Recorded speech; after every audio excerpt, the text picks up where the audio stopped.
special day and what he was able to do? Just proud of him, playing so efficient, playing tough, and being able to bounce back and go have the day that he had was great. Jeff, you had a great night tonight, and you had so many different things going. You got the tight end going too. Talk about how you opened up the offense tonight and was able to take advantage of it. Yeah, guys just were incredibly efficient, played really, really well. Took great care of the ball, didn't have many non-playing penalties, really just had the one besides the unsportsmanlike there late. But again, we played clean football, and that's what we needed, and glad we were able to get it done. Was the tight end just in the offense, or did you see something they were doing that you thought the tight end? Yeah, felt like he had an opportunity to have a good day. Had some things last week where he had a chance to have a good day and didn't work the way we wanted, but was proud of him for just continuing to play, and was good to have. Jeff, how much do you hear the criticism from the Kansas week and the Oklahoma State week? When you have a bad week calling the game or whatever, personnel-wise or whatever, how much do you hear that stuff? Yeah, I don't. And again, I think somebody asked me about it last week after the game, but that noise has no effect on my day-to-day. It takes none of my focus, my energy, my joy, what I'm trying to get done with our unit and our guys every single day. So really not a part of it. Feel like you had a better day today?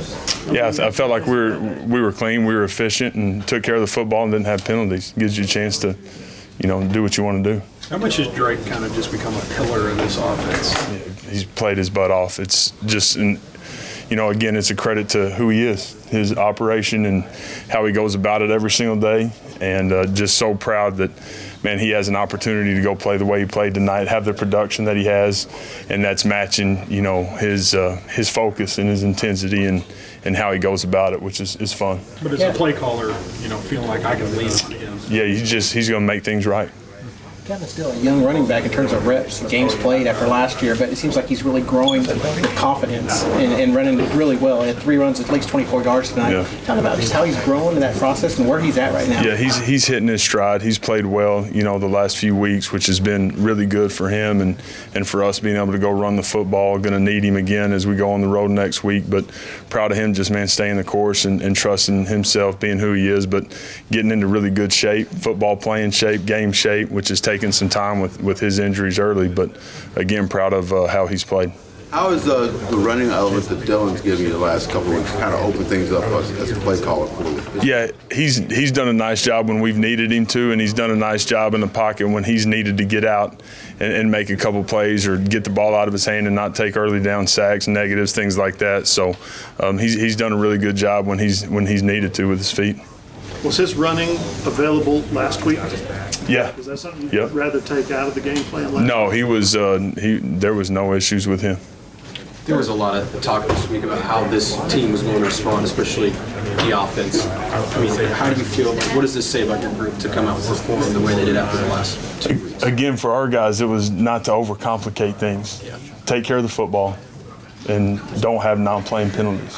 Like, you do those 2 things, we've been pretty clean, pretty efficient. You let those creep into your game, you have issues and you leave things to chance. And it's not complicated.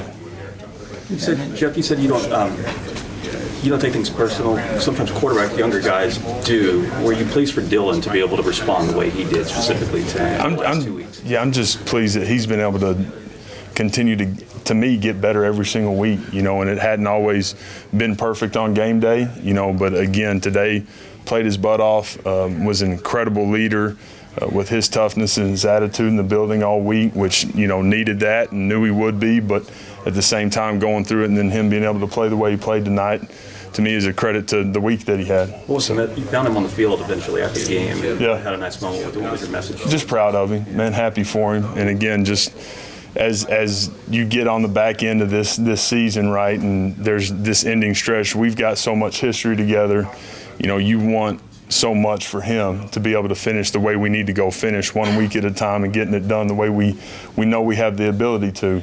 And so for him to play the way he played tonight, for us to respond the way we responded was really good, and a good step as we go on the road next week. What's that going to mean to you long term, knowing that one of your guys set the school record for 8 touchdowns in one game? Again, standing here right now, it's just all about how he played tonight. And man, putting us in position to have a ton of success, move the football, be efficient, play clean.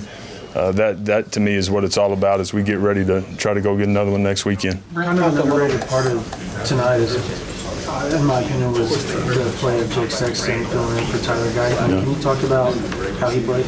Yeah, played tough. We'll get back and we'll watch the tape, but the thing that you love about Jacob is he'll die for us, man. He'll go out and he'll play so hard every single snap. That'll give us a chance to get it done, and it's not going to be perfect, but that kid will put it on the line, and that's what we love. Brent talked about the importance of trying to keep Jackson at 4 games. Can you talk about your opinion of that, looking at the future of the program? Yeah, I think that's the right thing, without a doubt. As you get into those situations, if we need Jackson to play, he's going to play.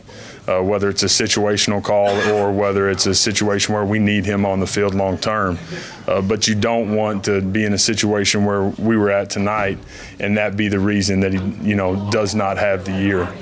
So that was the conversation, and that's the way it went. Jeff, I know you said that you don't listen to criticisms and everything like that, but everyone thinks they're an expert on play calling and they could do it.